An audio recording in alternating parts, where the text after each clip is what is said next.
that is where this extremely driven, consensus-driven culture comes from.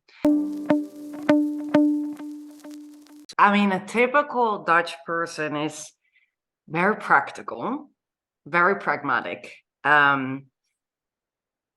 Also, I think related to what we were talking about earlier, like, the country being partly below sea level and the ocean always being a threat, there's this thing which in Dutch we call Polder Model, which basically refers to a way of working, a collaboration with all parties involved in order to basically fight the never-ending threat of the ocean.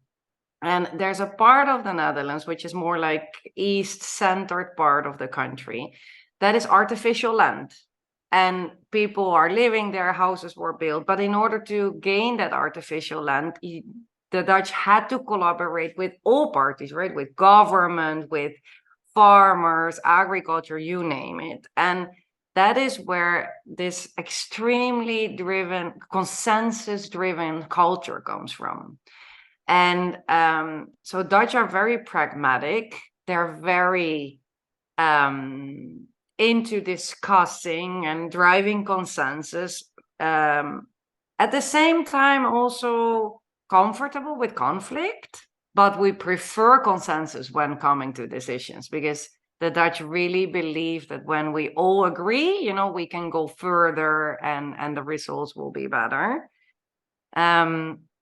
That is, of course, also very used. We see that in the workplace a lot, right? Where coming to decisions take longer, but once set, they're more or almost written in stone, I would say.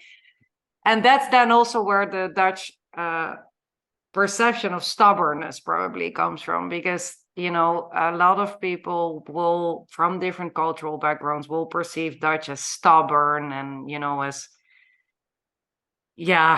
rude, etc. And that's where that perception comes from, because it's so deeply rooted in the culture that when we agree, things should not change. Let's stick to the plan. Pragmatic, practical.